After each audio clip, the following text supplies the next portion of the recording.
Guy sold me an Xbox. Told me it was E74. That's what he was told it was, I guess, from GameStop. I get it home, it wasn't. But he calls me later on that night saying he just bought a PlayStation 3 and got it home and it has the yellow light of death. And he met a guy at some grocery store and the guy told him it worked. Told the guy he forgot the controller, so he didn't get a controller with it. How do you forget a controller? But like I said, he got it home and had the yellow light of death, so he calls me up and obviously I said, hey, you know that Xbox you sold me, it wasn't an E74. It was something else. But we took care of that, so that's not a big deal, and I trust him. I obviously don't think he did it on purpose or he wouldn't have called me back, obviously, but I opened up his PlayStation 3 and the guy didn't even put the Blu-ray drive back together.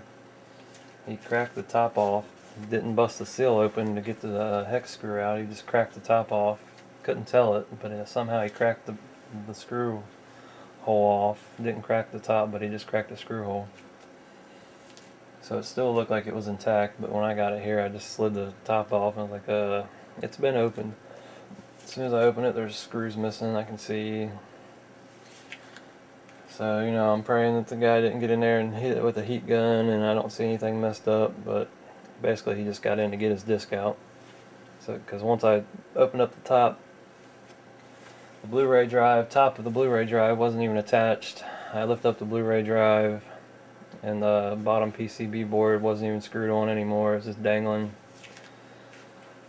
So the guy really got screwed, but thankfully I was able to fix it. The Blu-ray drive still worked, and he's happy because he just didn't spend that money. But obviously he has to pay me now. But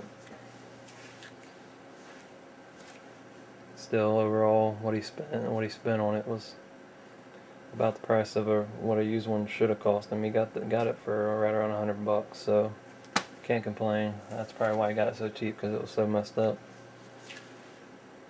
But you should have got it for cheaper considering the circumstance. So always test out your stuff on Craigslist. So I learned my story, or I learned my lesson, and then he learned his, all in the same day. Alright, we're at 84 degrees Celsius. Once it hits 90, I'll turn on the upper heater. Once it hits about 105 to 110, I'll swing the upper heater over.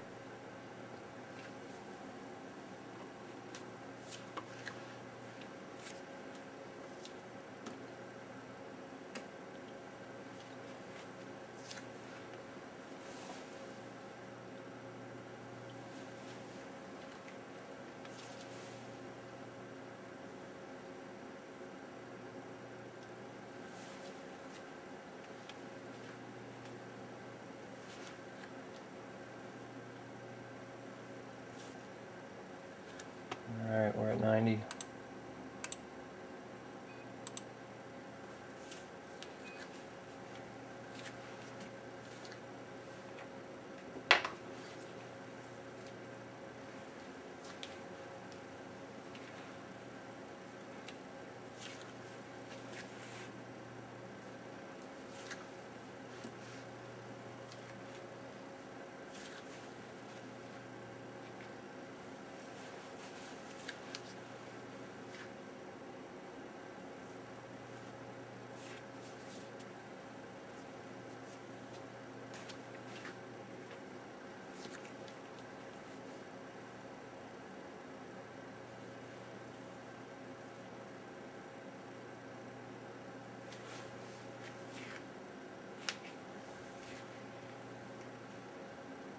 Alright, we're at 100.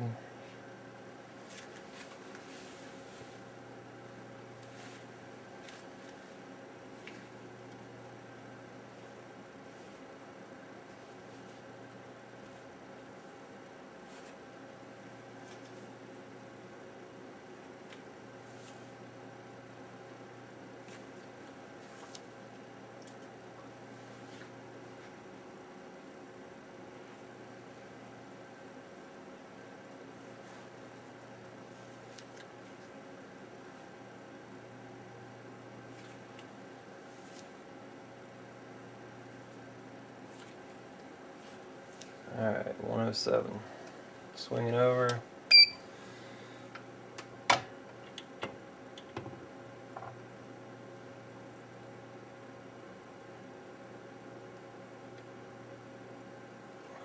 it to about the 3 mark.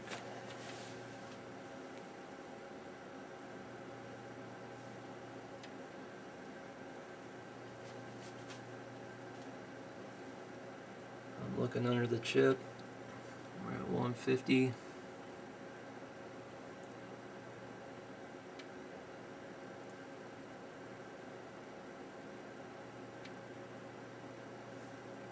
$166.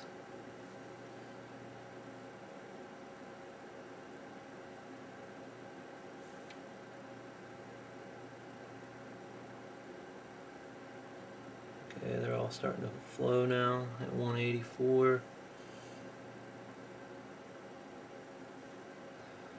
I'm at 191.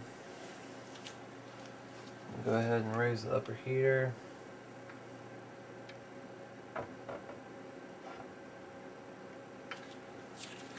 $200, swing it over. Turn off your lower heater. Turn off your upper heater.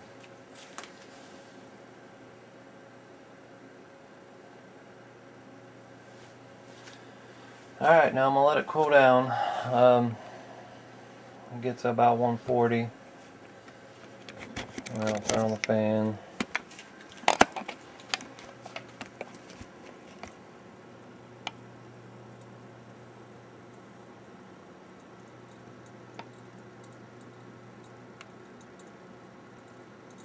See all the balls.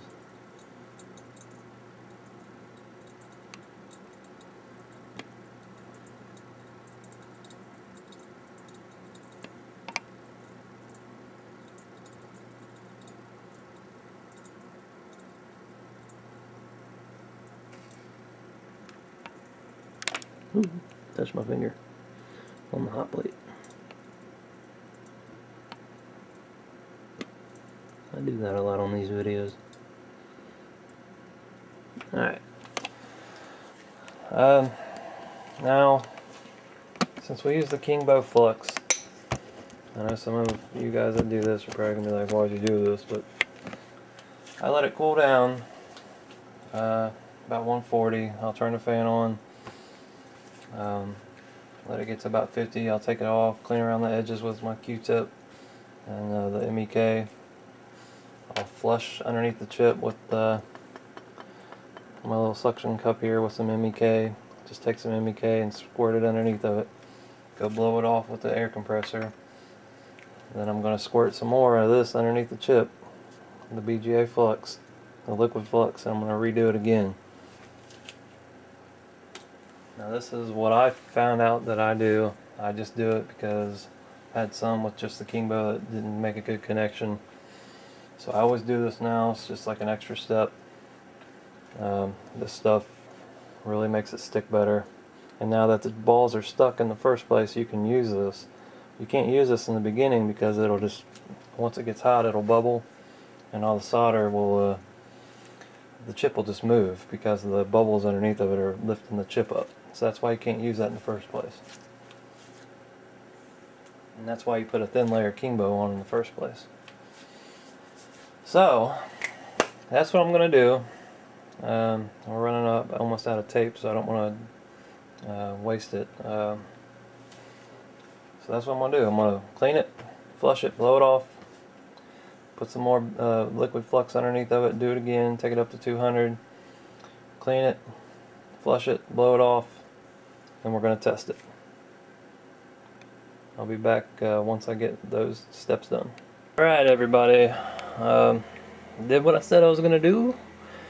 Got the heat sinks on with a little bit of thermal compound underneath of them. I took out the screws in the heat sinks or it wouldn't be able to fit like that.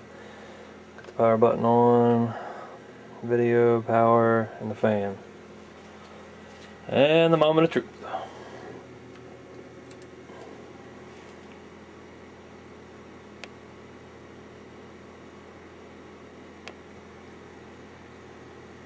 Look at that. I knew it would work. So 0102, 3 red ring of death. Fixed. So, cool beans. Turn it off. I will now bolt mod it, and I will, what else am I going to do to this sucker? Fan mod it, and we'll go from there. Why is the fan turned off? There it goes. Okay, so like I said, I'm going to bolt mod it. I always do it just to make sure the connections stay tight. I'm going to fan mod it so we can control the different speeds of the fan for better cooling. And if you have any questions, don't hesitate to ask. If you have a 0102 you'd like to send to me, that would be cool too.